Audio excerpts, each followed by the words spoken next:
Hello and welcome to Fire in the Valley. Today we have myself, Mighty Pete, and we're joined by the Myles Wakeham. Good afternoon to you. Well, good afternoon. Thank you for having me on. Appreciate it. Listen, great to have you on the show. Thank you very much. So, Myles, tell us, who are you, what do you do, and where are you from?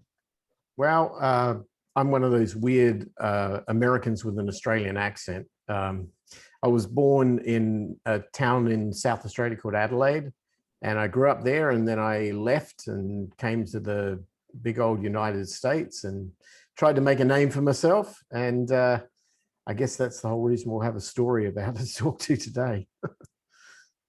So what sort of age were you when you transferred across then?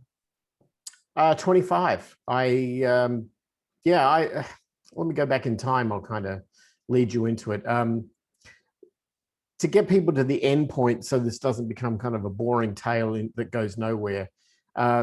I am currently living in Scottsdale, Arizona in the United States, but I spend about half of my time living here. I spend the other half of the time traveling around the world.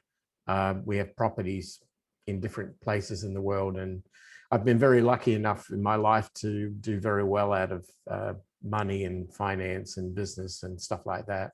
So I have the luxury to travel around and pursue life. And these days, I think I'm 56 years old now. So at this point in time, I've turned into a philosopher rather than somebody who's a practical appliant or applicant of the things that I talk about. But that's kind of where it all started for me. Was I was a kid raised in a small city in Australia on the other side of the world before the internet, before anything.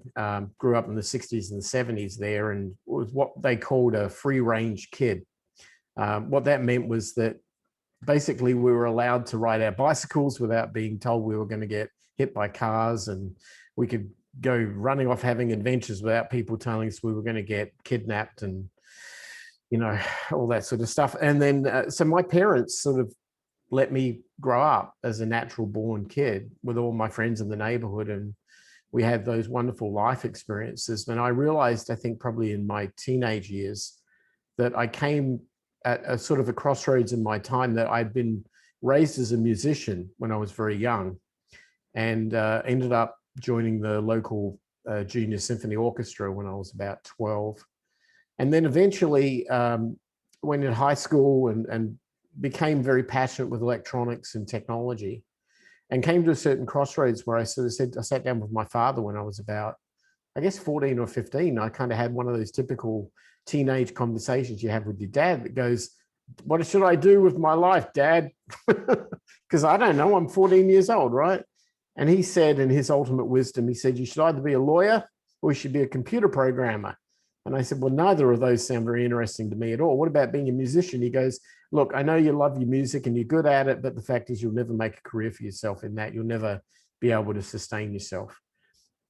I'm not sure if being told no to something was enough of a motivator, but I ended up actually becoming a computer programmer, of all things. And by about the age of 15, when the first ever personal computers were announced into the world, I sat down with my father and I said, okay, we're going to have another chat. But this time I'm leading. And here's how it works. I want to leave high school. And he's like, well, you haven't graduated. And I'm like, yeah, I don't want to graduate because there's this world of computers out there that I want to seize the opportunity of. And it won't be there by the time you let me go through and finish school. And right now, I think I can make a business out of this. And I don't know how on earth he said yes to that, but he did.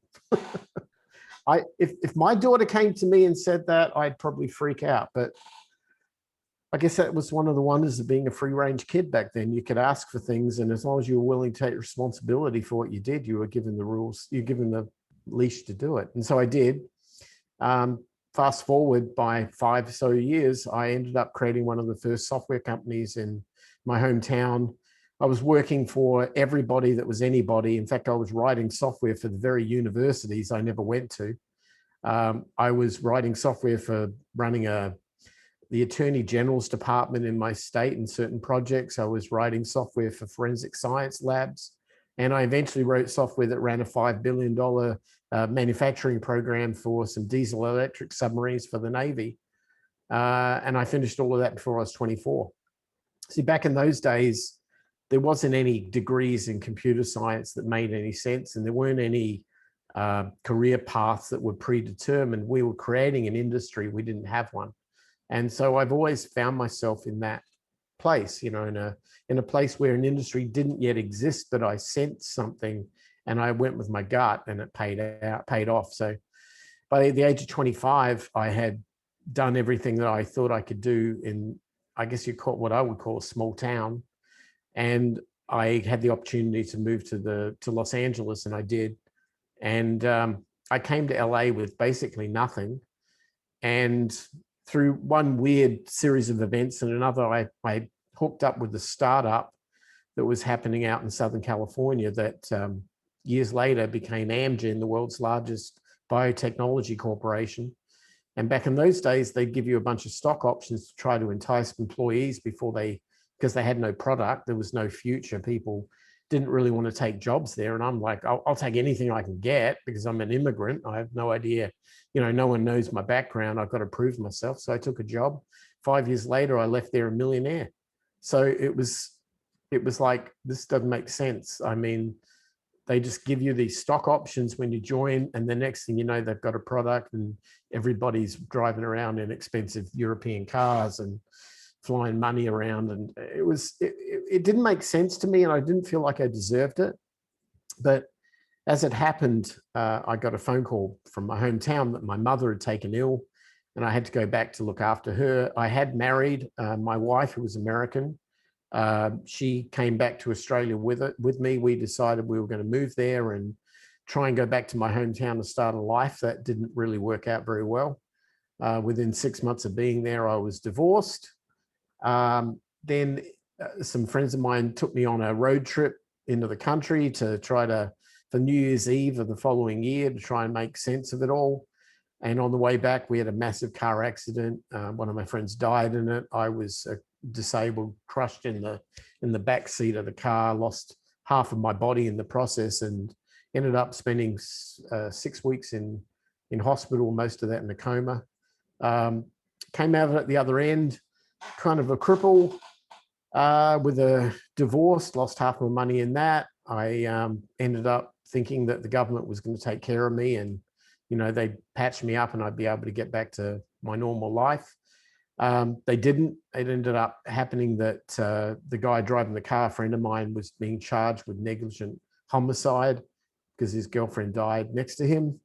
So no insurance company or government payout was coming, and my medical care basically ceased at that point. So I was on my own, so I had to pay for it all. And that was where all my money went. So this wonderful zero to hero story goes back to zero again when you lose all your money for a life experience like that. But as it happens, I patched myself up as best I could.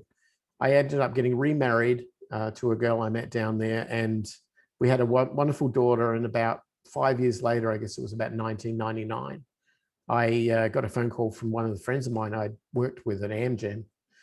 Do you want to come back over here and do some consulting work? And I'm like, yeah, get me out of here. I am bored out of my skull. You know, I've got work to do here. I'm not done with life. I'm 32 years old. Retiring early is not a good idea, as I've already experienced. And I want to get back into the saddle. So I did that. I went back into the dot-com boom. And as it happened, 5, 6 years later, I was a millionaire again. This time I did it off my own back, and I did it as a software developer, creating software that made money and eventually buying into real estate and a bunch of things like that. And I felt like I deserved it the second time round, and that the world was going to be a wonderful place. And we were going to live forevermore in Southern California in the sunshine until the day we die, you know, blah, blah, blah. That didn't work out. But anyway, at this point in time, I've probably spoken enough. Do you need me to clarify anything or any questions so far?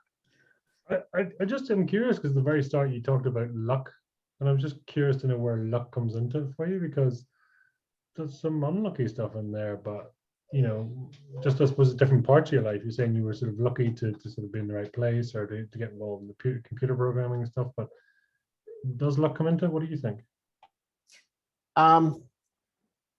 Yes, to some degree.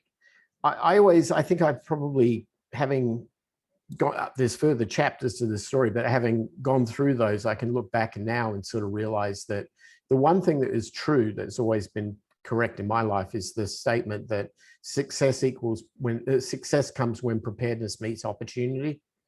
And I happened to be prepared. And one of the reasons why I was very prepared at such a young age was that I bypassed the entire typical educational system from about the age of 15. That enabled me to be prepared for an industry that bloomed in front of me, that was a gut feeling in my mind at the time, but I had to trust it. And at that point in time, I had nothing else to trust.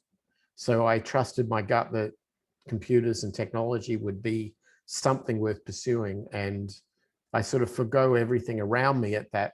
And sometimes I regret doing that, because I think that, you know, there are times in my life where I've said I've not paid the appropriate amount of attention to things that were really important, because I've always been following this kind of gut feeling, like I know I'm onto something and I'm just laser focused on this thing. And I think that that's probably part of the reason why my first marriage didn't work. And it was probably part of the reason why I get these extreme opposites of success and failure, because I'm so focused. But yeah, it's not luck. It's just dogged persistence and stubbornness, and just this ability to believe in your gut and what you think is going on. I learned later on that's really important. I learned that's actually what made me who I am, because if I hadn't believed in, I had faith in myself and my own ability to observe and to sense out the essence of something, I would never have actually been able to grasp it and to follow it through.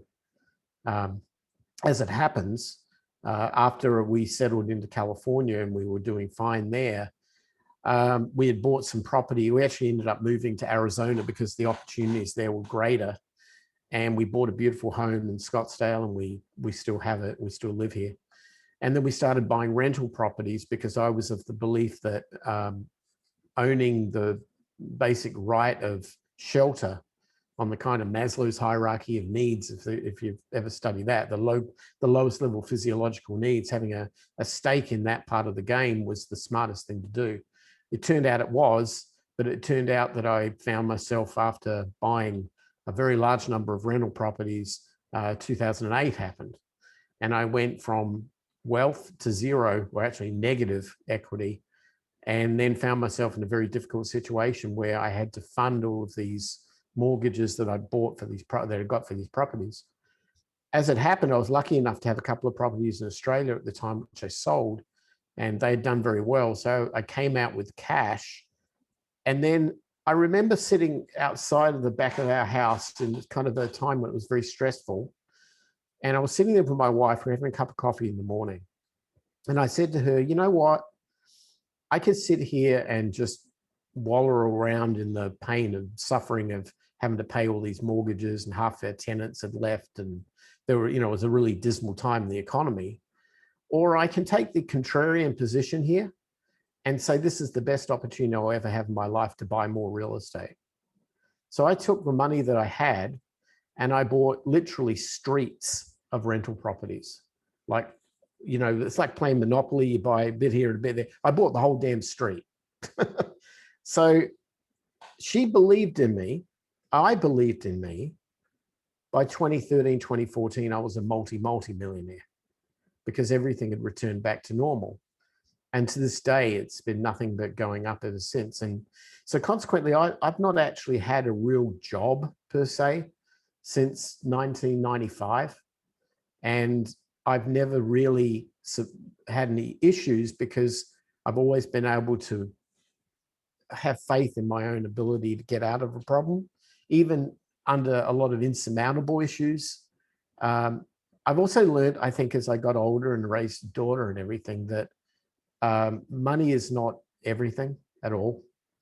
And that it's something I have a hard time in the United States, being somebody who is raised outside of it, probably more from a European or a UK background, really, more than anything else, part of the Commonwealth. We're kind of raised with a different set of values and expectations. And at some point, you just have to say, when you've got enough, that's good. And abundance is good and security is good. But there's other things to do now. And I kind of have gone back in time to the day when I had that chat with my father. You know, what should I do, Dad? And he told me to go into the, computer software business. And yet I was still a talented musician. Well, as it happens now, I'm out of the computer software business. I don't need to work. And so we went and we're in the process of buying some real estate in Mexico. I'm going to Mexico and I'm going to build a big recording studio and go back to doing music as a full-time passion for me in the last, I don't know, quarter of my life.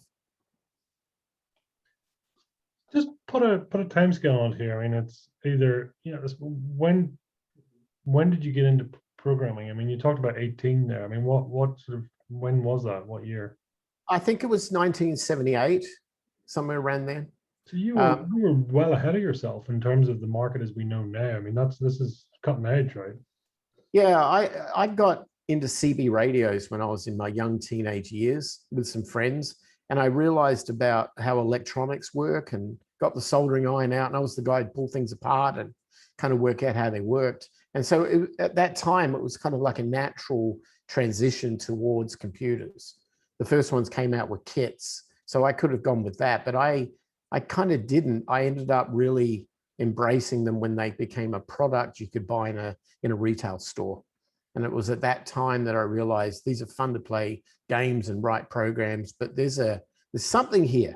There's something here that can help humanity, that I can assist people to take the drudgery out of their day, that these ridiculous repetitive tasks that they're doing that make them less than human don't need to be done like that anymore. The funny thing is, I got to a certain point, I guess it was back in the late 90s when the internet came about, that I started realizing that the people who were inventing the next wave, the next generation of technology, didn't necessarily have the same ideals that I had. They weren't so much into trying to help humanity. They were more trying to prove that they could do something that they imagined up. They didn't interconnect the person using the tool from the tool itself. It was all about build Facebook, build Twitter, build Instagram, build all these things. Why? Well, we'll get to that later. What we'll do is we'll just build this stuff because there's money out there to be made. And then if we can entrap people in this maze where they don't realize that they're giving us all their data that we can sell and they're doing all of these negative things, it doesn't really matter. We proved that we could build what we set out to build, and now let the money flow, just bring it upon us. And somebody who was from the first generation of technology with more of a, I guess, almost like a 70s hippie vibe of what's good for people as opposed to what's good for programmers, I kind of rejected that. And I think that when I started seeing the rise of social media and the rise of technology being used that was not benefiting people, I kind of said, I'm out, I'm done. I kind of feel like you've taken what we built way back when and you've disrespected it because it was never for the intent of that. I sort of moved towards open source and free software to try to give these tools back to people, but even that wasn't enough. And at some point I just sort of realized, humans have flaws. And it doesn't matter what you're in, whether you make motor vehicles or you're a plumber or you're a teacher or whatever, we're all humans with flaws. There's no perfect person out there. And unless you can master the art of greed and gluttony and ego and all those things, you tend not to be able to transcend. And I brought up Maslow's hierarchy of needs before because I studied philosophy and psychology deeply when I was younger, which is funny because I never went to school. I worked it out myself. And when I study the teachings of these guys, I start realizing that road to self-actualization, that road to transcending yourself and giving back is a responsibility we all have. I just got on that road really, really young, and I just went in there with a Ferrari engine and just gunned it. But most people, they don't realize that they have that road to themselves because, I've come up with so many different things that I kind of teach on my podcast and in my work. But one of the things is the concept of the 4 quarters of life. And what I mean by that is that if you were to take the average life expectancy of a human being, let's say it's 80 years old, and you break it up into 20-year quarters. The first quarter is when we learn how to learn. We learn how to communicate, we learn obedience, but we also learn structure, and we learn how to interact with our friends now, at school, all those sort of things. The second part of it, the learning, is what I call the building phase. It's when it's our responsibility to build a life, a career, a family, a home, to build. And that requires capital investment, a lot of labor, risk taking, all the things that happen at the early stage of building any venture. The third stage is what I would call the optimization stage. It's when we take the fruits of our labor and we try to sock it away like a squirrel socking away nuts for the winter. And we hope that in what they often refer to as the peak income earning years of our lives, that we did enough in our building phase that we can leverage it. And then that final, 60 to 80 year span is your waning phase. It's when your life expectancy and your the laws of entropy come and wants to turn you to dust, and you're fighting tooth and nail to make sure it doesn't. But at the end of the day, your day will come. And so you're hoping that with the limited amount of physical biology you've got left to be able to fight against entropy, that at least you build up enough capital reserves to be able to get you through the winter that is your final chapter. And I kind of look at life that way, and I realize that if you were to look at it in reverse, somebody who's in their final chapter looking back, often the wisdom comes from the question, if I had my second chance to do it all over again, what would I have done that was better? Most of us can say, well, there's instances in our lives that we could talk to like that. A lot of us would say, nothing. I'm happy with who I am and what I've done. But I kind of look back and I sort of think, in retrospect, I was on a road to self-actualization. I was on Maslow's road. The Buddhists will tell you I'm on a path to nirvana or whatever. I mean, I'm not a religious person, but I think philosophically that we have to aspire to transcend ourselves. We have to get to a place where we can give back and we can get to the top of the mountain, throw a rope down, and for the other people who are struggling down there, we can help pull them up. And that's kind of where I'm at in my life right now. And I've followed that path. And I realized that it's not an easy road. I mean, look, along the way, I've fallen down. I've had to get up again. When people weren't there to help me, I had to help myself. The buck stops on my desk. But having done that, I want to be able to help others realize that as well. And I don't want to give people things. I want to help them realize their own potential, if that makes sense. Because I'm done now. I've had my career. I started early, so I got off the train early, which was nice. And I'm going to go off there and write some fantastic music and hopefully have some sort of an artistic expression going on in my life. But I really would like to be able to help other people, transcend themselves and go down that path as well. Because they're on a road and they're going to hit the bridge, and there's going to be a troll under it, right? And they're going to have to know how to fight the troll. And they're going to have to know, maybe it's just being a father and raising a kid who graduated college, that maybe that's how that comes out. But I just feel like it's become a role for me now. Out of curiosity, I mean, what was your go-to instruments as a child? I mean, so you were saying obviously quite musical. Had you a bias in the instrument level? No, I started with the violin because, that's what your parents shoved under your chin back then. But when you get to about 12 and you start, getting to puberty and so on, you start realizing you can't get chicks with a violin. So, well, at least I couldn't. So I picked up guitar. I ended up learning Spanish guitar. I became a classical player. But then, the money was in the rock music. So I ended up applying that sort of a skill, but to electric guitar, and fell into that kind of whole jangly Britpop thing. And then when I ended up living in Hollywood, when I was waiting to get a work permit before I could actually work in Southern California, I ended up joining a band with a bunch of guys. Actually, our lead singer was Irish, great guy. And we became good friends, and we had some success, nothing major, but enough to give me a taste of what the inside of the recording industry looked like, which is disgusting.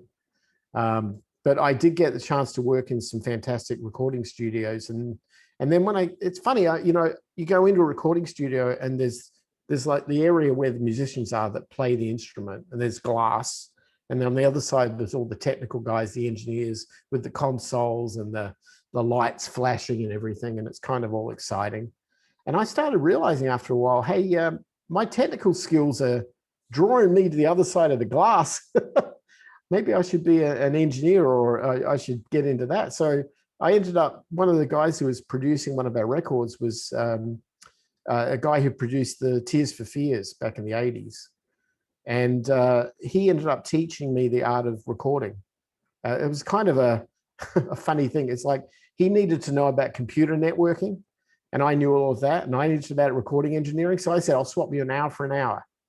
So he'd come over to my house, and I'd teach him all about how technology and computers and network worked.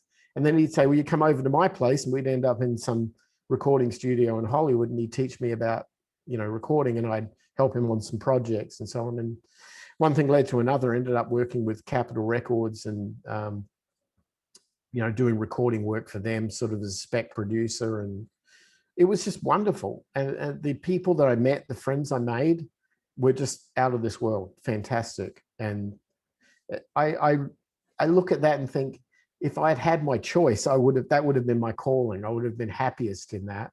But then all of my friends were suffering financially. They could barely make enough money to pay their rent. And it was kind of sad. But I knew their passion was pure, but they just couldn't cut it when it came to, they're making money out of their art, the starving artist syndrome. So used to be this thing in Hollywood where whenever you'd meet somebody somewhere and they'd say, what do you do? And they go, oh, I'm an actor or I'm a musician. You go, oh, really? What table do you wait at? What restaurant do you wait tables at? That was always the deal. And it still is, I guess, today. But yeah, that's kind of my story. It's always interesting, isn't it? That actually sometimes instead of being a purist and saying, gosh, I want to be a musician, that's the end of it.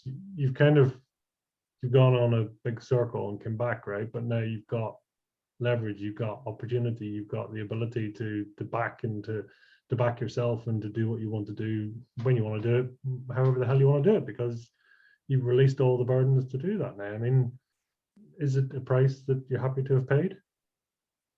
Yeah, I think so. I was listening to a guy on a show the other day who said something about he was sort of saying, like, life is like an adventure on a ship. You get out there on the ship and you've got to know exactly where you're going to go, and you plot everything perfectly to the GPS coordinates. And if you do that, you'll arrive at your destination exactly when you want, like some freighter coming from China with containers on it. You'll be the guy, you'll get exactly what it'll be. It's all about measurement. And I was just laughing to myself. I'm going, you have no idea, do you? You've never been on a journey on a ship before. The reality is we can't predict the road ahead. The road ahead, we can say, I'm going, northwest, right? I'm going to follow my compass that way because I know somewhere on the other end there's a destination I want to get to. But I have no idea if I'm going to hit tidal waves, I'm going to hit bad weather, my ship's going to break, I need to get the engine fixed, I'm going to hit some pirates. I have no idea what my journey is going to be like. The fact is that none of us know what our journey is going to be like. All we know is how we can react to something. My daughter came to me the other day and said something along the lines, she was having trouble she has a job and she was having trouble at work. And she was just frustrated and coming home stressed out and everything. And she says, oh, I'm sorry. And I said, listen, you can't control the things around you. The only thing in the world you can control is how you react to them. And that stopped her right there. She calmed herself, took a breath, and realized that she's the captain of her own ship, and that she can think that she knows the answer to everything going on in life, but she doesn't. And the best thing she can do is be a very, very strategic and not stressed out, and don't overreact, and just control herself and how she reacts to the situations, knowing that she will have to react. It's so different, isn't it? I mean, that sort of understanding that actually, and it's funny you say that, because I remember my father saying to me, it's like, when you're out sort of looking for a job, it's just remember it's like they're lucky to have you as much as you're lucky to have them if luck comes into it. You know, it's not just a gosh, aren't you lucky to have a job? It's like, yeah, but you've got me. So, you know, just bear in mind that's a two-way street, right? It is. And I also believe that if you know your value, then you're not there to have a job. You're there to provide value to help them meet their mission. And if you're willing to listen to what their mission is and understand it and study it, and then come up in your own mind with how you can best serve that mission to be able to achieve it, then you're a valuable asset. You're not an employee. The problem we have, and this is common, and it's really, really important, I think, is that we don't understand that we humans have one life to live with this 80-year lifespan. We don't get a second shot at this. So if we go ahead and we just screw it away by selling our time by the hour to somebody to just have a job, because we're living in fear that without that we'll live in squalor and we'll starve and be put out on the street or whatever, then we've lost the plot right from the start. The fact is that what we have to do is realize what our true value is as individuals and what we can help each other with. And then once you value that, then put a price on it. What is that worth to your employer? Because or to your customer or to your, whoever you're selling that to, what would they be willing to pay for it? If what they're willing to pay for it is a $75,000 a year plus benefits job, and that's what you think you're worth for, let's face it, 50 hours a week of your life and 100% devotion to one and only one customer, then that better be worth the money. And for me, that's not worth it. For me, it'd be better for me to go, what do you need? Let me build it, and then you can buy it from me. Or better still, let me build it, and then you can license the use of it from me, and that will go on forevermore until the day you die. Because while that asset that I've acquired or I've built is out there generating income, I don't have to work, and my time is freed up to pursue another venture and do something else, to do whatever I want. And that's actually what I learned in the latter part of my working career, is that I had been the technical guy who built everything and made other people rich. I'd done it over and over again. Some places, hundreds of millions of dollars. And I didn't get that money because I had a job. I had a limit. And yet I was the guy who wrote the systems that made them money. And I sort of looked and thought, this ain't right. I'm not getting reward for being the guy who still did all the research, took all the risks before they came along. I was the guy buying the computer and working it out at 2 a.m. of how it works. No one ever paid me for that. I mean, if my value is X, then ask for a share of X. If the customer's willing to front the money, then they deserve to get some reward. I get that. But at the same time, if they're only willing to pay you a small salary for your work, you'll work until the day you die. You'll never get off that treadmill because you can't. They've kind of trapped you on it. And I don't want to be trapped. You know what strikes me, just as you're saying that, I mean, and I'm in property myself, so you get that sort of passive, it's the headlines, is passive income and assets and things like that. But that's exactly what the software was, right? You write it once, theoretically, you write it once, or you provide a product that can work while you sleep or while your client sleeps. So that is leverage, that is systemization, that is a passive by nature in itself. So I mean, you were well ahead of your game in many ways. It's like whether it's a property, whether it's a piece of software, it's one and the same. It works whilst you're not there. Yeah, so it ties together, right? It does. It does. And yet the market for doing that to somebody skilled in that field, they look to go to monster.com and find a job, or go to LinkedIn and get solicited for another job, or get a better job, or go work for Google or Facebook or whatever. And I kind of look at the whole thing and go, you just have no idea what your true value is to the world if you just applied it properly.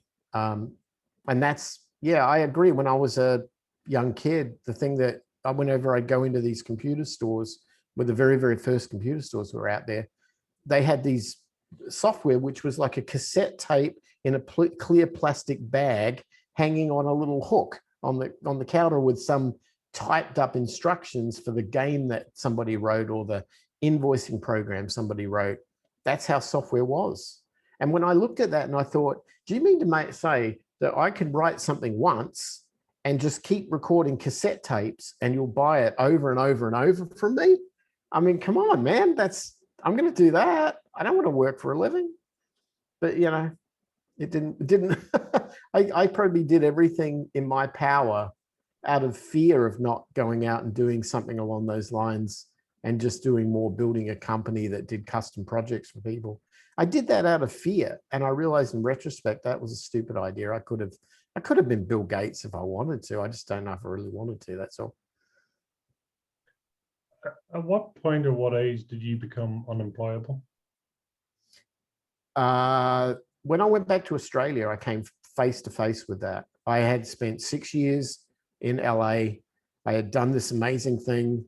And I went back to Australia and I didn't have to work. And then eventually, as all that money went and disappeared, I realized that maybe I should go and get a job. So I started to put a resume out there, and I had 10 job interviews. And I remember I must have done 5 or 10 of them. And I'd go into these businesses and it was frustrating. The people who were asking me and trying to offer me a job or trying to challenge me or something like that would be asking me the most benign questions that didn't make any sense whatsoever. And I had the stupidity of saying, well, to be honest, that's a really dumb question. That, you know, you don't do that in a job interview, right? You know, but they were stupid questions because there's no way. And then I realized just how I was in the big fish in the small pond and I didn't fit in anymore. And then I needed to go somewhere where I was going to learn something from somebody who could help me. But at some point you get to a certain part in your career where you're that guy and you can't employ yourself unless you do go out there and be a self-employed consultant or a contractor or whatever. And you start realizing that if they're employing you and they're less than you are, all you're going to get out of that job is money. You'll get nothing else. You'll be giving and they'll be only rewarding you with a salary. You'll get nothing more. You won't develop. If there's an opportunity for you to learn something that you want, then sure, you know, that's an investment you make. But at some point in time, I just did not find myself at that place. And I think, yeah, probably from about 95 onwards, it was a bit like that. It's always interesting that, you know, that actually you realize it's, yeah, if you were left in a company, you would probably kill someone or just walk out. It's like, it's like, yeah, I can't do it, tried, just no, I just can't hold my tongue. I'm just a nightmare for HR, so let's just not do that. Yeah, always, Exactly. I love it. Tell me this, I mean, what were you like? I mean, 7-year-old Myles, what were we looking at? I just wanted to ride my bike with my friends down in the valleys and, you know, discover caves and creek beds and stuff like that. I mean, that was my thing. And I like that. I do. I love nature. I realize that nature gives me so many answers to things that I can't get in the city. I live, you know, Scottsdale is like part of Phoenix. 5 million people live here. It's a very mechanized place. The freeways are all perfectly ordered and designed, and everybody's life is like this structured part of a system. And they're a number, they're a demographic in a marketplace. They're just a number in a big pool. And I go out into nature and I sort of see the real truths of what's going on out there. There's so many things that so many people just don't see. And it's, to me, it's blindly obvious. The whole concept that, you know, all things that, okay, so let me tell you why this is important, how I arrived at a lot of this. So you were saying about the 7-year-old. Let me fast forward maybe about 5 or 6 years beyond that. When you're growing up in Australia as a teenager, it's a lot of sport. There's a lot of outdoor stuff. And we lived by the coast, as most people in Australia do. And one of the things that you learn is how to swim and surf and the ocean and beaches and everything. And surfing's a big thing. So I thought as a kid, I was going to get a surfboard. I was going to learn how to surf. So my friends, some older friends of mine had a a beat up old VW microbus. So we'd get that thing and throw the surfboards on the weekend, and we'd head off to some coastal town somewhere away from the city that had the best waves. You know, that was kind of that thing. And I went out there, and, you know, this kid trying to learn to surf, you go out in the water and you don't know what the hell you're doing, and no one's teaching you. You're going to have to work this stuff out. And the waves are powerful. I mean, they're just slamming on you, and the board's hitting you in the back of the head, and you're exhausting yourself chasing it. And you get so frustrated with the thing, and you're just like, why can't I catch a wave? Somebody says to you, well, the thing is, you got to paddle before it gets to you. So you're like, I'm paddling, but it's not working. Why is it not working? And after days and days and days of beating yourself up with that, this moment comes where you start realizing you're so damn insignificant. You don't call the shots here. Mother Nature calls the shots. And when you accept that, and then you say, okay, tell me how to catch this wave, Mother Nature. And so out in the back, it sort of emerges a wave. You see it coming. And so you just wait there, and you think, I'm in the right position. I'll get myself pointed towards the beach, and I've got my eyes over my shoulder while I'm looking at this thing, and the waves coming. And it's like, oh, it's about maybe 30 feet away. I'm paddling like crazy right now because I want to get in front of it. And half the time the wave just passes you by because, you know, it was at the wrong point. And then that one wave comes, and you happen to be paddling at the right time, and you were ahead of it, and it sees you and it picks you up. And then all of a sudden, this energy force that you don't know where it came from is propelling you at some ridiculously fast speed. And you're on this board, and you stand up, and then all of a sudden you're standing up while the wave is there for that very, very small period of time. You're at one with it. And then you learn to manipulate the board around it and to ride it so that you're part of it. You're not fighting it. You're not better than it is. You're part of it. And eventually it crashes and finishes. But you finish that day, and you go back on the beach all beaten up, worn out, wet, and you talk to your mates and you say, I just had the ride of my life. I will never forget the euphoric experience I just had. It's like it's spiritual, like you were part of nature. I started realizing that when I learned that lesson young, I learned that life is about waves, because we live in a world of polar opposites. We have a north and a south pole, and if they don't work in polarity, the world won't spin properly, and we'll get thrown off it. And that, you know, there's all of these polar opposites in life, whether it's in sound, like what we're doing right now, talking. It's measured in waves. We hear it because of resonance that goes up and down. We look at electricity, we see alternating current, up, down. We see alternating sine waves. We see it in all patterns of things. If you look at the stock market, you see it all the time. Waves, things go up, things go down. And you start realizing that if you do the polar opposite of what everybody else does, you can ride the wave, because you start paddling before the thing gets to you. Like you buy the property before it goes into the boom market, right? When no one else wants it, you buy the property. When no one else wants to buy General Electric stock, you buy General Electric stock. When no one else wants to buy Bitcoin, you buy Bitcoin. I bought Bitcoin in 2011, a ton of it, because no one wanted it. I mean, this was always my story. I did the polar opposite of what everybody else was doing, not because I was trying to be atypical or opposite of everybody else, but because of that experience I had growing up surfing waves. Because I realized that I was never going to catch something if it was already upon me or passing me by. I had to be prepared and ready well before it came upon me. And the second that happened, my world changed. And I guess maybe that's the reason why I had all these adventures going forward. But it's also the reason why I've had polar ups and downs, and I've ridden the wave of my own success like it was I was on a surfboard. Thankfully, I haven't fallen off. I'm getting beaten up a few times, but I haven't fallen off yet. This was interesting because you talked earlier on, and I think it's possibly in your sort of your first rise as such, you know, and saying you didn't deserve it. Where does and you've mentioned the word deserve a couple of times. Where does that come from? The alignment of toil with output, productivity, doing enough to feel that I deserved the rewards I was getting. I mean, when I was writing software in my first years, I would charge by the hour. You know, you'd charge, I don't know what we charged back then. It was so long ago, $50 an hour or something like that. And people would pay me by the hour and I'd produce something for them. If I didn't produce something for them according to their deadlines and time, I didn't charge them, because that's on me. If I took that responsibility, that was on me. If I screwed up, I wore it. The buck stops here. And I didn't expect them to pay for something that they didn't get. That wouldn't be fair.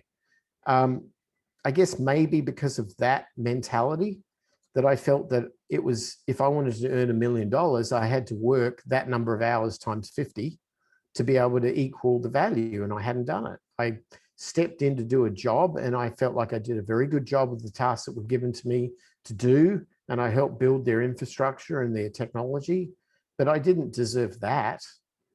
That was the guys in the lab coats who were saving lives. They deserved that. It wasn't me. I was just going along for the ride. But maybe because I've felt that way, maybe that's why psychologically I rejected it in some ways. I rejected a lot of things I didn't feel like I earned. It wasn't until I started accepting the fact that maybe I had earned something. Like real estate's a great example. When you buy that building, if it goes up, well, you benefit. If it goes down, you don't go crying to somebody to bail you out. You suck it up and you go, well, screw it up, and I'll do better the next time. Or maybe this isn't for me, or whatever, right? But the buck stops on your desk. I can accept that. That's not luck. That's a reasonable outcome based on risk and mitigating risk. It's a business approach. It's pragmatic, and it's free market, and it's fair. I absolutely 100% believe in that. That's really, if everything was like that, the world would be a far more predictable place. We wouldn't have these extreme booms and busts like we have.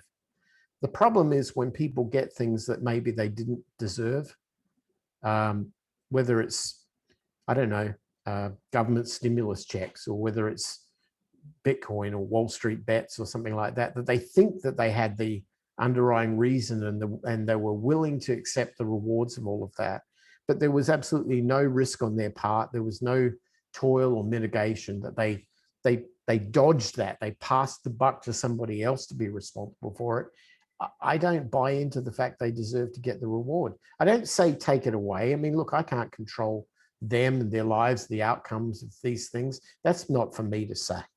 But for my own, I have to accept the fact that if I'm going to do something and take a risk, I'll accept the outcome of that. If it doesn't pay off, okay. And if it does pay off, I should get that. But when it's given to you on a platter like that, it's sort of hard to accept. It's not real. And when it's not real, it can't be real. It can't stay with you. And as it happened, that was exactly what happened for me. It's always interesting, isn't it? You know, going through. I mean, your driver, are you pain based? Are you pleasure based? You know, what sort of an investor are you? You know, do you hedge your bets on, you know, against the risk, or are you always on the upside? What's your modus operandi? Probably neither, actually. I just look at doing what everyone else is not doing. I'm a contrarian investor, so I invest against I short the herd, I guess is the way I look at it. If I see something where the herd is following it, you know, over the cliff, and I look while they're doing that and their eyes are distracted on that shiny object over there, I look at everything around me and realize what exactly is going to be the case after they crash. What's going to be the situation at that point? And how do I, like the surfer, start paddling for that wave before it comes upon me? A good friend of mine had a great saying once. He said, in the gold rush, be the guys on the side of the river selling shovels. And I kind of like that. I don't like to see the herd can go rushing after the shiny objects, but at the end of the day, I prefer to be more contrarian to that position. So typically when I win very big. I'll short on things that go extremely bad. And then you live with the situation that you're benefiting at everybody else's pain, but you can't control what they decide to do. You can only control your own. So not every child can win a prize, right? Well, so there's the Darwin aspect anyway. It's like if you don't, somebody else will. Eventually it will get to a tipping point that, you know, people will cotton on. It's just you may be doing it slightly quicker than average. So why the Yeah. hell? Well, you're right. I mean, it is Darwinian. We forget that we're just another species. We forget that we've got, you know, you're either somebody's lunch or you're eating lunch. And we don't go back to our roots of the basics that formed who we are as human beings. We pretend away. God, it's funny, you know, these are very interesting conversations. I had the same chat with somebody the other day. I said, one of the things that I love being in the United States to some degree, but there are times that it just drives me insane because I feel that it's particularly in the big cities that everything here is about how to try to pretend that you're better than the universe, that you don't have to subscribe to universal truths, that all things that go up must come down. So what you can do is you can just print money and, you know, dilute the value of a dollar until the cows come home so that you can inflate the stock market so nobody ever loses money and every child wins a prize. That doesn't work. That goes against the universal truth of polarity. If it did work, we wouldn't be on this planet. We'd be shot off into space somewhere because the poles wouldn't work. And until people start realizing that the basic physical laws of what we have to deal with here in the universe, in all forms of energy and attitude, that those things still matter, and we can't forget them. They drive us. They determine our flaws. They determine our greatest aspects as well. And until we're willing to embrace that and look inward at ourselves and our basic surroundings, we'll never be able to master them. And it certainly won't come from, you know, buying Dogecoin or something like that. I mean, it's wonderful. We all like seeing Elon Musk and everybody shooting their rockets into the space. I mean, it's a wonderful thing to watch. But it's because we see ourselves evolving as a species, but we have so much more work to do here that we just haven't done, because most of the time it's harder to take on those sort of inner tasks at looking at yourself, looking inward, than it is to look outward and then build a building or a road or a computer program. It's easier to be distracted with that. It's so much harder to look inward at saying, what makes me happy? What drives me? What is my purpose? What do I truly believe in? Those are the things that are the deepest, darkest holes that we all at some point have to face in our own lives. And when we do that and we come out the other side of doing it in some way, we're all going to have adverse events. We're all going to have calamities. It's who you are and what you pull from that gets you through it that defines you. It's not the person you think you are going in, and it's not the hit records on the wall, and it's not the trophies in the cabinet. It's who you are that gets you through the worst of times, because that showed that you learned something and that you have something to offer afterwards. You've gone around the block. Now you're of true value to the rest of the world. I mean, where are you at in terms of your own, you know, passing through that tunnel, if you like, of, you know, finding out what it's all about and going through? I mean, first of all, I mean, are you where you're supposed to be, do you think? And, you know, in that sort of mystical path of the discovery, where would you see yourself? If somebody came to me and said, I have all these questions, can you help me? And I do that, I come face to face with what I know and what I don't know. And I don't have the answers to everything that people ask me about. There's so many things that people need to, and it's not that they need somebody to tell them the answers, but they need guidance. And when somebody comes to me and asks for guidance on something that I can't do, I start realizing my own limitations. And at that point in time, it makes me want to learn. It makes me want to study or read a book or go to a place or experience something, because I can talk to it as somebody who was there. I could never be a teacher, because I can't teach from somebody else's study. I can't take a book and teach it. I can only say, when I was there, this happened, right? It sort of feels a bit disingenuous for me to say that I have all the answers, particularly when, like, you know, when you're on social media, or you're on, you've got a podcast or YouTube channel or something like that, you're putting yourself out there. And most people who do that go through this kind of, I guess they call it imposter syndrome, where they start putting themselves out there and talking about these things. and not realizing whether or not they actually have the skills to be able to talk to those things. They've had the life experience to be able to draw from to talk to it. Obviously, there's millions and millions and millions of YouTube channels out there. Clearly, a lot of people can't have experienced all the things they're talking about. So there is a bit of that. I try to find the weaknesses in my own journey and to bolster them, or to even say, look, to be honest, I don't know the answer to that. And it's not actually something I'm interested in pursuing. So I would suggest or refer you to somebody who does. But for the things that I do know, and I have learnt, I realize that as I try to explain them and I try to tell people about what I've learned, that's when the cracks show. When I start realizing, you know, I didn't really go deep enough into that area. Why? Because I don't know it deeper enough. I need to study that. So it's an ever evolving journey, but that's life. If I had all the answers, I'd be dead. Then nobody would listen to me. How do you feel about dying?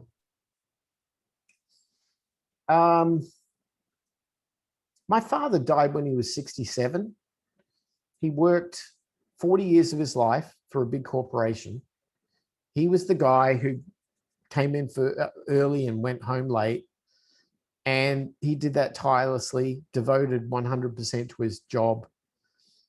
And when he died, he worked for a company that made roofing material, roofing sheeting and tiles and things like that. He died when he was 67. He retired at 65. He died of asbestosis. He worked for a company that made asbestos products. He died of cancer. He gave his life to his company. He gave everything to his company. I had to bury him. I was 22. That changed me. It taught me that I didn't want to do that. It taught me that what I was doing and not following the traditional path like everybody else was the right thing to do for me. And I just seen clearly in front of me the exact reason why I was doing what I was doing. It made me more determined. But as far as death goes, when you're looking at it in the face like that, and you're looking at somebody else's experience, you're sort of thinking to yourself, there but for the grace of God go I guess, or you're sort of saying, well, maybe I don't want my life to not matter. And what matter is up to somebody else's perspective, I guess. But I need to feel that at least what I'm doing it to the ultimate level I can, and that I'm being given a glide path to be able to do that, and that I'm not being stopped or judged. And part of the reason why my podcast is called the Unconstrained Podcast was that I wanted to explore the things that were important after people had made their money, but also how to make their money so they can get that thing out of the way. And then they can face all of those realities, like what you say is, you know, death. What do you think about that? For me, I don't fear it. I think it's inevitable. I think the universe has entropy. We all turn to dust. Everything in the world turns to dust. The buildings we own, the computers that get obsoleted before their time, the cars we drive, and the bodies we've got, we all turn to dust. It's the law of the universe. It's entropy. There's only two things you can do to stop entropy. You can attend to things, which will stave it off. You can maintain things. And the other thing, you can negate it by creation. We negate our own entropy by creating something. You have kids. You have created the exact opposite of entropy. And the thing is that where we will turn to dust, because that's the way the universe is dictated, life will go, our legacy is what we've created, which will not. And all we can do is either attend and create. They're the two things in the world that will only ever stave it off. But it's inevitable, and you can't sit there fearing it. You can't sit there worried about it all the time. You don't want to give all of your ideology up to obsession about it, because we have a job to do while we're here, and that is to attend and create. Simple as that. I have to ask, in the background, there's two computers. Oh, yeah. One an IBM and one an Amstrad or a BBC. Oh, one is a Mac SE. That's the one with the little things flying on the screen. Yeah. the thing next to it is a K-Pro 4. It's an old CPM computer. What sort of, Yeah, what sort of year are we talking there? the K-Pro is 1983, and the Mac was, I think the SE30 was 1987, something like that. The first Mac came out in 84, but I think that was 87 when that one came out. Brilliant. Yeah, just having to say in the background, it's just catch my eye in the lava lamp, you know. So it was, yeah, it's awesome just to see that sort of the size of the units now. There's probably, you know, probably like 1/100th of the power of a phone nowadays, but Oh my God, yeah. And the amount of power they draw is incredible. I mean, it's just, I turn that K-Pro on, it's like the lights dim and awesome to have. But tell me this, I mean, are you comfortable with where you're at now? I mean, you know, and how does comfort feel for you? Because I mean, and I'm curious because I suppose my question where I want to get to, and really, she talked about psychology being of interest to you. And I suppose I'm curious to know what triggered that, and where do you see it going? I don't, you know, it's a good question. I don't really know. I think there's a lot of sort of subtle or subconscious drivers that force you towards learning about, you know, where you're going, what you're doing. There was a movie I saw in the 80s, which actually was a screenplay of a book from the, I guess, the 1930s, The Razor's Edge by Somerset Maugham. And it was, have you ever seen it, or you know the story? No. Interesting story about a guy who was in World War One, American guy who got stationed towards the end of the war in France. And he was in a foxhole, and his buddy, or his buddy died next to him. He was killed, actually saving his life. And he was young, and he came back to the States after the war. And this was at the time of the Roaring Twenties, the exuberance of money and the Charleston and big cruise liners like the Titanic and so on. There was more money flying around than anywhere.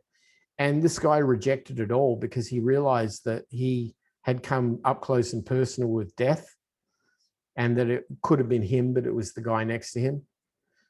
And that was kind of weird because I've had that experience too. But at the same time, he found that he had to go and seek out a path for who he was and what his life really meant, because he realized just how fragile it was. And he went back to Paris, he went back to France trying to find it all, and he read books on philosophy and everything, and nothing made sense. And one day he met a coal miner who told him that there's nothing that he'll ever learn in a book. He has to go to the thing he wanted to learn. And he suggested that he went to Nepal and ended up going to a Tibetan monastery and became kind of a Buddhist monk, was taught by the monks. And one day, the leader of the monastery had said to him that it was time for him to leave. And he didn't understand why. And he said, before you leave, you have to go up into the mountains to this cave and you have to meditate. That was his thing. And he gave him his bag of books. So the guy went off into the mountains, and he was up there in the freezing cold and the snow and the blizzard, and he was absolutely freezing. And he had some matches and he had his books. And he took his books and he tore the pages up and he made a fire and he lit the fire. And that's what sustained him. That's what he survived on. And he realized right there and then, the books were only as good as their practical purpose, and that was to survive on, and that the knowledge was irrelevant if he was going to die in the blizzard in the Himalayas. And I think that it was one of those turning points when I looked at the whole story, that I realized that I'm like that guy, right? I've had some pretty adverse things happen to me young, but now in seeking out reason, if you do come upon reason, and for me, reason was my daughter. That's when I learned why. It's when I see her experience and her friend's experience, and I realize that if they could just move a couple of degrees over to the left in where they're going in life, that their trajectory will be enormously better for them. And I can help navigate that. I mean, I can say just that way. trust me, go that way and you'll work it out shortly. And like the guy going into the mountains with the pile of books, they start realizing what they were taught isn't going to help them. It's how they apply it that's going to help them. Anyway, it's a long answer to a pretty simple question. I think psychology and philosophy and understanding the roles that we all have on the world is an inevitable path that we all have to face. But I will say that there are very few people who have the courage to face it. Most people know that there are problems out there and they know that we're poorly prepared to deal with those problems. Often they fall prey to drugs, alcohol, gambling addiction, obesity, whatever it might be, as kind of distractions away from that. But the truth is, I think that if you have the courage to be able to face those demons and to look squarely at the face and realize that if you don't know why you're here and what your purpose is, your job is to go and find that out. And unless you embrace that and you don't get distracted, why, yeah, but the boss wants me in this meeting at 10 a.m. and I've got a project with a deadline. And, you know, if that's all you're doing is you're just doing that, you're welcoming distraction into your world and you won't transcend. You never will. In the United States, the result of that is that we have 78% of society living paycheck to paycheck, where they're only earning enough money to be able to just pay their bills each month. There's no savings rate. And then only 65% of people can afford to retire. We have this really horrible statistic that our life expectancy has dropped. The average US male life expectancy, according to the CDC, is now at 75.3 years. And meanwhile, the government is trying to tell you that you should work until you're 67. Well, if my high school math brain here calculates that, we got 8 years of life after we retire. And yet most of us are putting everything that we want to do in the world on our so-called bucket list. There should never be a bucket list. If you can't go and climb Machu Picchu because you've always wanted to, but you're choosing not to do it, that's on you. Because I guarantee when you're 67 years old and you've got a bad hip, you ain't climbing Machu Picchu. So I would say philosophy and psychology are really just studies in the universe and human behavior. But the best student that you could ever be is a student to learn from yourself and put yourself out there so that you've got something to learn from. Don't be afraid to put yourself out. Travel is the best thing that can ever take you out of your comfort zone and put you in a foreign place that drives on the opposite side of the road, doesn't speak your language. And you feel like, you know, that's why I went to Mexico. I don't speak Spanish, but I can get by. And I see the beauty of organic farm to table, a country which is not cloaked in debt, very vibrant history, pride. It's those things that I think are just beautiful. They're very European. They're very, you know, part of the things that I kind of found myself believing in because I've seen the distractions of modern society and how it didn't work. So, you know, sometimes going back to the organic way doesn't hurt at all. How do you find in terms of your own goals or ambitions or drives? You know, I mean, I suppose I'm reverting back to the likes of the wave when you realize, you know, you're in the ocean and the ocean is in you, and it's all, but it's part of that. But then, so you are, as a human, you're very vulnerable, but yet at the flip side, how do you make sure you're still driving forward in yourself and you're controlling your destiny or you're inspiring your destiny, let's say? I mean, how do you find the mix between the two, if that makes sense? So in other words, not being too scared of risk to not take it? Yeah, well, I suppose it's being open to the universe, the world, whatever way, you know, but also not being a backseat driver either. It's saying, you know, right, come on, the bus is going. So, but how do you get the mix between the two? Sort of be a good passenger and be a good driver at the same time? Courage. There is no risk. There is no reward without risk. There's no progress without risk. It is, the two are directly interconnected. You cannot progress as a human being without risk. And when you accept that there are risks all about us, everywhere we go, everything we do, it comes down to having courage to be able to drive yourself through the risk. And most importantly, to not let the risk take away the clarity that you need to be able to focus on where you're going. You know, you've got to be willing to accept risk as part of life. It is the way life is, but you cannot let it blur your vision. And that's the only thing that can stop that from happening is courage. And courage, that's an interesting one, because that only really starts to bubble up to the surface and generate in itself. There are things that, I guess, look, if you were driving down the side of the road, I watched my wife do this. She's a registered nurse. We were on a freeway in Los Angeles one day, and then all of a sudden a guy on a motorbike had hit something on the freeway, went off at high speed. We're talking like, I don't know, 80 mile an hour, 70 mile an hour, something like that. Catapulted off his motorbike and ended up on the ground, bikes over there. And we were, I don't know, 2 or 3 cars behind and saw it happen. She is amazing. She said, I'm driving. She says, pull the car over. Okay. I pull the car over. She gets out of the car. She runs to that guy in the middle of traffic on a freeway. She checks him medically. A couple of other cars stopped. Some big kind of braggadocious guy comes over. Yeah, I can handle this. Go out of the way. And she's like, are you a doctor? No. Are you a medical professional? No. I said, well, let me handle it. She did. And she stood with the guy and she comforted the guy until the ambulance arrived. And the guy survived. He didn't have a broken neck like everyone thought, thank God. But that took courage, because he can't progress without her intervening, and she can't intervene without taking a risk. There can be no progress without risk.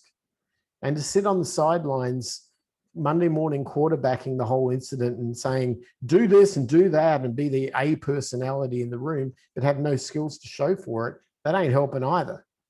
And I think maybe that's part of the Australian way we were all raised as kids. We were raised in a country where snakes, spiders, and sea urchins or whatever will kill you. And so you just accept risk as a normal part of life. It's just how it is. You embrace it, but you don't welcome it.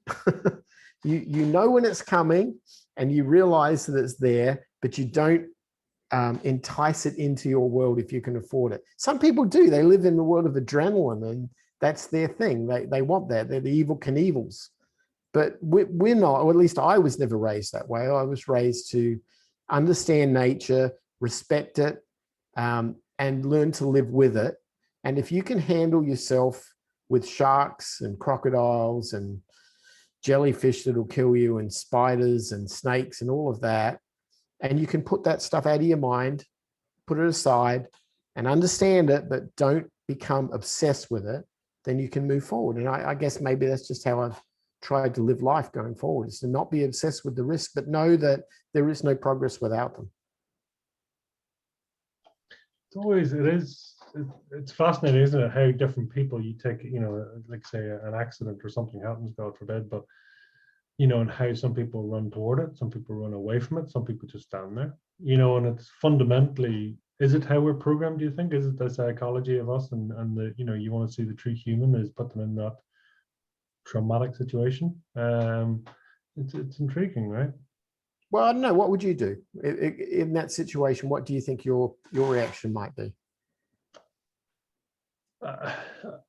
My ego said, I would want to help, but then when you're in that situation, do you act differently? I don't know. It's curious, I think. I don't know. I think our innate response, our subconscious response, is to want to help, unless that has not been developed yet in us. If we have not yet developed our innate response to that sort of stimuli, and we just stop and we halt and we don't do anything, or we hope somebody else is going to do it, that's an underdevelopment of that skill. And it's a lack of faith in your own abilities for the most part. I'm the guy who will run into the burning building at my own peril, stupidly. And I'm surprised it hasn't killed me. At the same time, I've learned to respect those things. But I think that we're all different in the way we handle those things.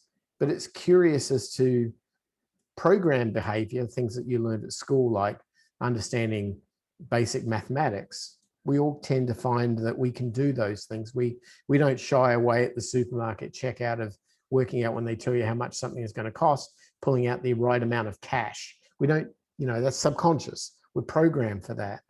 But if the checkout operator was having a heart attack, what would you do?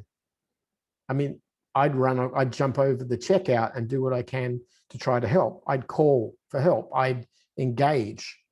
I think we all deep down would want to do that. I do. Some people are fearful. And if fear is driving you, then that needs to be addressed. I don't know how you address it. I live in a country that is based on fear. The entire mantra of the United States is fear-based. Everything here was based on civil wars or, occupation or threat, or the mainstream news here is the most evil thing I've ever seen in my life. It's this shock and awe mentality of news, and people make the craziest decisions because they're not programmed yet to address fear properly. They elect leaders that will platform on fear because it's easier to think that we need to elect that guy because there's this marauding army at the southern border who all just want to come in and take our stuff, versus there's no army there. It's all fiction. And what we're doing is we're just embracing our fear. This is a very fearful place. If they can get over that, and there are some, don't get me wrong, there are some incredibly courageous people here who are so talented and so wonderful. And what America has been able to do in the world to try to help with world peace in the right way is something I'm very thankful for, because my own country would have been overrun in World War II had it not been for the US Marines and the US Navy. But having said that, I'm just sometimes floored at just how they don't handle fear very well. And yet it's become the number one motivator of action that is being used in media all day today. It's crazy. Here's the funny thing. Very people see this. On the mainstream news here, they'll run a story. 10,000 people got COVID and the hospitals are overrated. And if you get COVID, they won't take you at the hospital. You're on your own, fend for yourself. The world's coming to an end, right? You'll get that story. A few minutes later, the ads will run, and guess what they're advertising? Pharmaceuticals. Take this pill and you'll be better, and do this and do that. It's like action reaction. It's like problem solution paradigm. It's psychological. We're programmed that way, and yet that's how they capitalize and make money here. It's define a problem, whether it exists or not. Define the problem, and then the solution, you'll naturally go to it. So we're sort of living in this 3 moves ahead chess game where they're already setting up the next move for everybody. And I reject it outright, which is why I don't watch that news anymore. I just think that it just doesn't make any sense to me. It's so hard, and especially, I mean, as you were saying with the statistics earlier about financially how many people are in a difficult situation.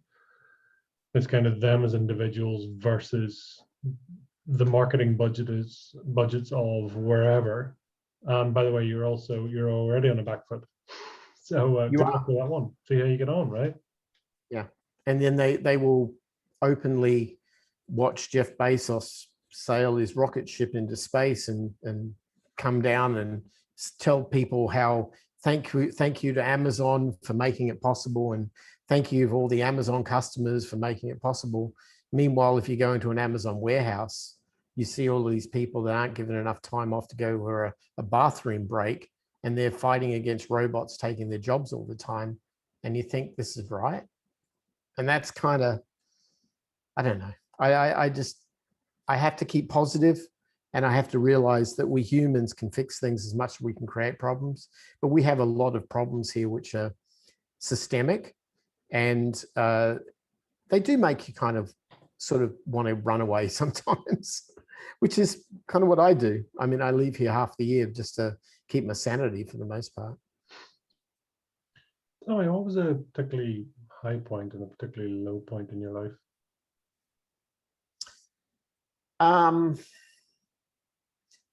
I guess the lowest point was probably when I had to bury my mother. She had dementia. And the hardest part about that was being a son that she didn't recognize anymore. That was pretty low. It wasn't, the instance of those things are difficult, but the lead up, which went on for years, was really difficult, to the point where I had to leave because she was being cared for in hospitalization and in nursing homes and all of those things, but she didn't recognize anything around her anymore. It was definitely like dealing with a mental patient, and you were no longer the son anymore. That was really hard. That was probably the lowest point. The highest point has to be when my daughter was born. And I don't realize that. I didn't think I realized that so much now as I did then. But when I saw her being born, my wife had a C-section and I was in the theater. And when I heard her crying for the first time and coming out of all of that, I can't put that into words. I mean, that's where I come down to this whole concept of entropy, that the only thing you can fight with entropy is creation. So go and create something. That's the best thing you can possibly do. In my case, it was the way our human biology works, or some spiritual nature that I have no idea, but it was important. So I guess the funny thing is, there's a running theme, isn't there? It's about people. It's the death of your mother and the birth of your child are kind of the top ends of anything, really. Top and bottom end. Yeah, no, it's well, I mean, that's what they sort of say, don't they? Really, sometimes, from your darkest hours come your brightest moments, but it's swings and roundabouts. Always interesting, what as humans we hold on to as well, right? Yeah, we do. Yeah. But like I said, everything is in polarity. There always has to be highs to have lows. It's the way the world works.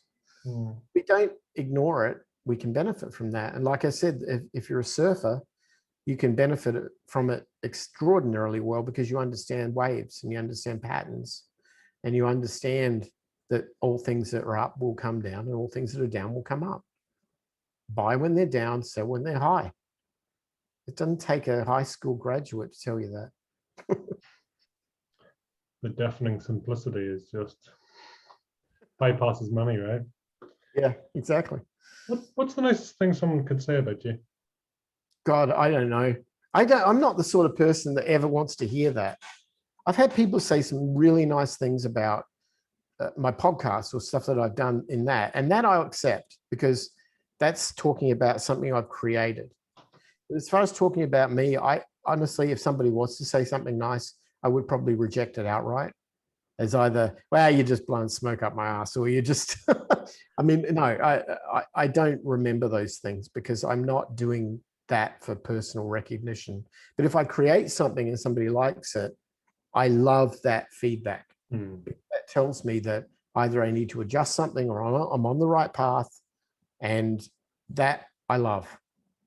But personal, nah, I can't accept it. Yeah, that's something about deservingness there, maybe. I don't know. Maybe. Tell us, what's a bit of a guilty pleasure for you? I like motorsport. I like Formula One. I like watching somebody else put their lives into heavy risk, and not me. It's probably part of it. That's a big thing. I try to go to at least 2 Formula One events in the world each year, and at least I also follow IndyCar here, so I'll do the same with IndyCar in the US. But COVID's kind of put a bit of a dampener on that. But I'm hoping to go to Mexico City for the Grand Prix this year. But I would normally have gone to like Singapore or something like that, but I think they cancelled it. So maybe next year it'll kick back in again. Nice. Tell us, if you were to try and summarize your fire in the belly in 1 or 2 words, Myles, what would they be?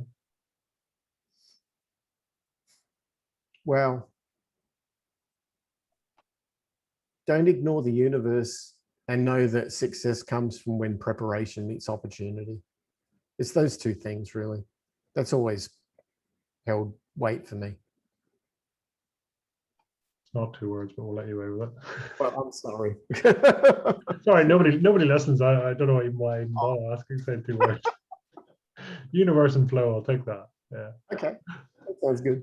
That's cool. Tell us, where can people reach out to you, follow you, track you down, hunt you down, stalk you, all the above? Well, I do everything from my website, which is at beunconstrained.com. So if they go to there, they'll find everything sort of, that's like the hub of the wheel and the spokes all feed out to it. I do a podcast every week called the Unconstrained Podcast. I do a second podcast every week for Patreon supporters, which is more timely based on business opportunities and things like that. People are welcome to subscribe to that if they want it. I also write articles there. I have a book coming out. I have a course on rental real estate, which I took from 25 years of doing that, mainly here in Arizona. So it may not have relevance all over the world, but it certainly works here. It may have. I'd be curious as to whether people will find that of interest. That's going to be out in the next 6 weeks. That's probably the stuff I'm doing at the moment. The rest of it is just me gallivanting around the world, making a nuisance out of myself. Nice, like it, like it. Is there a final message you'd like to leave with the listeners? I just think don't doubt in yourself is probably the big. We all have the answers to all the problems deep inside of us. It's just those that are willing to actually look in there and pull them out, the ones that typically get the rewards. I would just say to the young kids, which is probably a passion, having gone through this with my own daughter, if somebody sticks a debt contract in front of you called a student loan to go to college, before you take it and sign on the dotted line, make sure you know what the hell you want to do with your life. Don't cripple yourself before you even get started like that. And if that means that you've got to go and, leave home at the age of 18 and backpack around the world for a couple of years to find who you are and find what makes sense for you, do it. Don't shy away from that. Do it, and do it with, do it extreme if you have to. Go do what you want to do that will help you learn who you are, because you're not going to find the answer from some college professor. You're probably not going to find it in a book either. Be unconstrained. That's what it's all about, right? Roger that. Myles, it's been an absolute pleasure having you on. Thank you so much for your time. Thank you for coming on and sharing your stories. Fascinating. I'm sure we get to literally talk all night. So, yeah, until the next time. Thank you. Thank you. I appreciate it. Okay.